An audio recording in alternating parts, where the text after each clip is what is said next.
উচ্চাৰণী জ্ঞানজ্যোতি একাডেমিৰ বিদায়ী সভাৰ সভাপতি মহোদয়, আমাৰ বিদ্যালয়েৰ অধ্যক্ষ মহোদয় আৰ বিদ্যালয়েৰ সহকাৰী শিক্ষক শিক্ষয়িত্ৰীবৃন্দ, আমন্ত্ৰিত অতিথিবৃন্দ,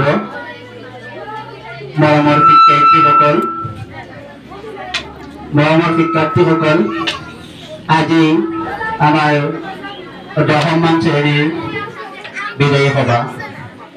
আসলতে বিদায়ী সভা বুলি ক'লে মনত আনন্দ লাগে আৰু অলপ বেদনাও আহে। কথাটো হ'ল আজি আমাৰ শিক্ষাৰ্থীসকলে একেলগে কোনোবাই 8 বছৰ 10 বছৰ 5 বছৰ এখন বিদ্যালয়ত একেলগে পঢ়া শুনা কৰি আজি সিহঁতৰ এখন বিদ্যালয়ৰ যিখিনি পাঠদানৰ আছিলে সেইখিনি সমাপ্ত কৰিলে। আমি আশা কৰোঁ যে তোমালোকৰ আমাৰ বিদ্যালয়ৰ পৰা সুখ্যাতিৰে উত্তীৰ্ণ হৈ আৰু উচ্চ শিক্ষাৰ কাৰণে আগবাঢ়ি যাব। আমি সকলোৱে সহযোগী শিক্ষয়িত্ৰীসকলে তোমালোকসকলক আশীৰ্বাদ জ্ঞাপন কৰিছোঁ আৰু যাতে ভৱিষ্যতে আৰু ভাল হয়, ভাল ফলাফল দেখুৱাব পাৰে এইখিনি দি। মৰমৰ শিক্ষাৰ্থীসকল,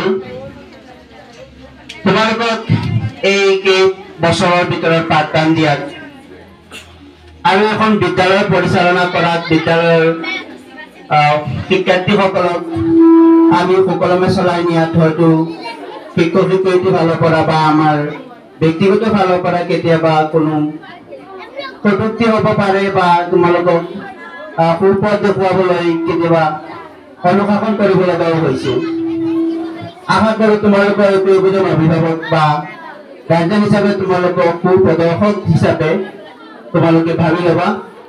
আৰু আমাৰ কামনা এইটো যে আমাৰ শিক্ষাৰ্থীসকলে ইয়াৰ পৰা সুখ্যাতিৰে উত্তীৰ্ণ হৈ যাতে ভৱিষ্যতে কিবা নহয় কিবা এটা কৰি দেখুৱাব পাৰে আৰু উচ্চ শিক্ষা ল'ব পাৰে। আমি তোমালোকক এই পাঠদান দিয়া সময়ত যদি কেতিয়াবা তোমালোকক অনুশাসন কৰিছোঁ আৰু কেতিয়াবা মৰম কৰিছোঁ আৰু বিদ্যালয়ৰ নিয়ম শৃংখলা বজাই ৰখাত হয়তো কেতিয়াবা কটূক্তি কৰিব লগা হৈছে, সেইখিনি তোমালোকে নিজৰ অভিভাৱক বুলি ধৰিবা। কিয়নো আমি যদি এইখিনি নকৰোঁ বিদ্যালয়ৰ নিয়ম শৃংখলা আৰু সৌন্দৰ্য কৰি তোলাটো টান হৈ পৰিব। কিয়নো এখন বিদ্যালয়খন হৈছে এখন পৰিয়াল আৰু পৰিয়ালখন পৰিচালনা কৰিবলৈ পৰিয়ালৰ যিসকল অভিভাৱক থাকে, দায়িত্ব থাকে, সকলৰ অলপ কেতিয়াবা কটূক্তি হ'ব লাগে, কেতিয়াবা মৰম-চেনেহ কৰিব লগা হয়। আৰু যিখিনি কৰিছোঁ আমি এইখিনি হয়তো তোমালোকৰ ভৱিষ্যতৰ কাৰণে।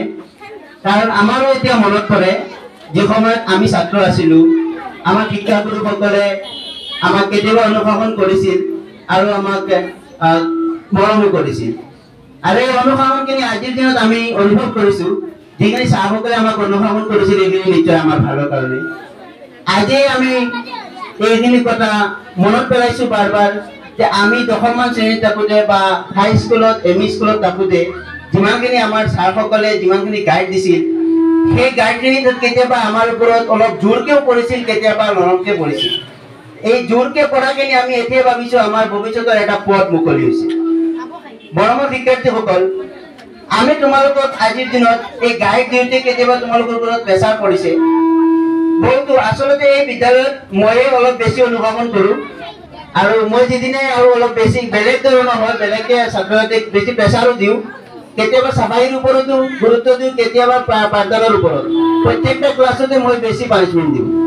হয়তো কেতিয়াবা কোনোবা ছাত্ৰীয়ে ক'ব পাৰে ছাৰ আহিলেই আমাক ইমান হেৰেছমেণ্ট দিয়ে, ইমান হেৰি কৰে, ক্লাছ চাফ কৰিব লাগে, নহ'লে ক্লাছৰ নিয়ম শৃংখলা ৰাখিব লাগে, বাহিৰত ওলাব নিদিয়ে, বিভিন্ন ধৰণৰ তোমালোকক মই অনুশাসন কৰোঁ।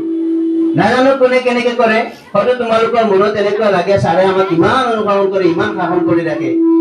আৰু কোনোবাই হয়তো বেয়া পাব পাৰে, কোনোবাই ভাল পাব পাৰে, কিন্তু এখন বিদ্যালয়ৰ পৰিৱেশ ৰক্ষা কৰিবৰ কাৰণে বা তোমালোকক এটা সুপথ দেখুৱাবৰ কাৰণে আমি এইখিনি কৰোঁ। গতিকে আশা কৰোঁ ইয়াৰে পৰা আমাৰ ছাত্ৰ ছাত্ৰীসকলে উত্তীৰ্ণ হৈ গৈ এটা ভাল ফলাফল দেখুৱাব, আমাৰ বিদ্যালয়ৰ নাম কৰি আনিব। আৰু সকলোতকৈ ডাঙৰ কথাটো হ'ল কেতিয়াবা এনেকুৱা হয়, মই যোৱা বিদ্যালয় সভাতো কৈছোঁ, এইবাৰো কৈছোঁ, এনেকুৱা হয় 10মান শ্ৰেণী পাছ কৰি যোৱাৰ পিছত এই স্কুলৰ ছাৰসকলক পাহৰি যায়। আমি আশা ৰাখোঁ আমাৰ এইটো বেজে আৰু যিসকল আগতে গৈছে এতিয়াও মাজে মাজে লগ হয় আগৰ যোৱা শিক্ষাৰ্থীসকলক, আৰু আশা কৰোঁ এইটো বেজে যাতে যে 10মান শ্ৰেণী উত্তীৰ্ণ হৈ যোৱাৰ পিছত আমাৰ বিদ্যালয়ৰ কথা পাহৰি নাযায়, ছাৰ বাইদেউ সকলকো পাহৰি নাযায়। মই আমাৰ শিক্ষাৰ্থীসকল এটা কথা মই তোমালোকক কওঁ, কথাটো হ'ল যে এইখন বিদ্যালয়ত তোমালোকক মই সদায় কওঁ আৰু আজিও কৈছোঁ, এইখন বিদ্যালয়ত যিসকল ছাৰ বাইদেউ আছে বৰ্তমানে তেখেতসকলে নিজৰ সকলো ত্যাগ কৰি একমাত্ৰ তোমালোকৰ ভৱিষ্যত গঢ়াৰ কাৰণে লাগি থাকিছে। মই ইমান ৰেগুলাৰ হ'ব নোৱাৰোঁ, তথাপিও কৈছোঁ যে ছাৰ বাইদেৱে ইমান চেষ্টা কৰিছে, ইমান কষ্ট কৰিছে, কষ্ট কৰি কৰি তোমালোকৰ ভৱিষ্যত গঢ়াৰ কাৰণে দিনে নিশাই কষ্ট কৰি আছে। ইয়াতে ৰাতিও ক্লাছ, দিনতো ক্লাছ, মানে ছাৰ বাইদেউৰ আৰু ৰেষ্ট নাই। আৰু তাৰপিছত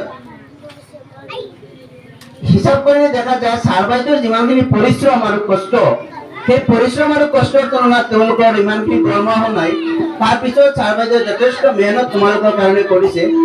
আৰু যদি তাৰ ভিতৰতো আমাৰ কোনো কমি হৈছে তে তোমালোকে নিজৰ অভিভাৱক বুলি ভাবি আৰু নিজৰ পিতৃ মাতৃ সমতুল্য বুলি ভাবি এৰি দিবা, এইখিনিতে ক'লোঁ।